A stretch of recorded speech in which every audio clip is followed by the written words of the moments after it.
Oke, bismillahirrahmanirrahim. Assalamualaikum warahmatullahi wabarakatuh. Perkenalkan, saya Muhammad Hanafi dengan NIM 2005905921. Di sini izinkan saya untuk menjelaskan materi berkaitan dengan mata kuliah komunikasi pemasaran yang diampu oleh Bu Susi Evanita yang berjudul tentang konsep penjualan langsung atau direct marketing. Nah, berbicara tentang direct marketing atau contoh penjualan langsung, itu dapat kita artikan sebagai teknik penjualan yang dilakukan secara langsung kepada target market kita untuk menawarkan barang atau produk atau jasa yang kita tawarkan dari perusahaan atau organisasi kepada masyarakat luas tentunya.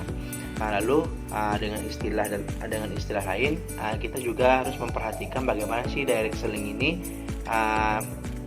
tidak sama dengan pemasaran langsung. Dalam proses penjualan itu tuh yang pertama itu ada distributor atau perwakilan pemasaran langsung. Dalam kasus penjualan pertama, di sana adanya pendistribusian individu menyangkut pelanggan secara langsung. Sedangkan kasus pemasaran langsung, perusahaan memasarkan langsung kepada klien. Lalu berbicara tentang apa sih contoh direct selling itu. Yang pertama itu ada dari rumah ke rumah, door to door. Yang kedua toko online. Yang ketiga tempat lainnya yang bukan kedai resmi. Lalu berbicara tentang kegiatan penjualan langsung atau direct selling.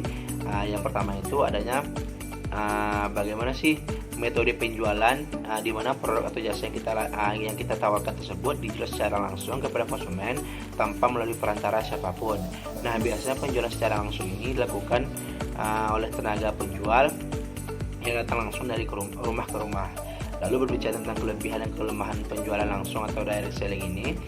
Yang pertama adanya kelebihan. Yang pertama itu adanya memperoleh feedback atau umpan balik dari konsumen kepada perusahaan atau organisasi. Yang kedua adanya nilai margin yang lebih tinggi. Yang ketiga adanya model bisnis yang menguntungkan baik itu dari segi perusahaan maupun segi konsumen. Lalu berbicara tentang kekurangan penjualan langsung, itu tuh yang pertama itu adanya relatif yang cukup sulit untuk dilakukan. Yang kedua membutuhkan biaya yang cukup besar. Yang ketiga membutuhkan konsistensi. Yang keempat adanya regulasi privasi negara tertentu. Nah, berbicara tentang efektivitas penjualan langsung atau direct selling ini, yang pertama itu adanya cara efektif untuk membangun bisnis fleksibel yang berbiaya rendah. Dengan menggunakan metode ini, kita bisa melakukan peluang-peluang biaya iklan, biaya pemasaran, dan menghindari biaya overhead pabrik.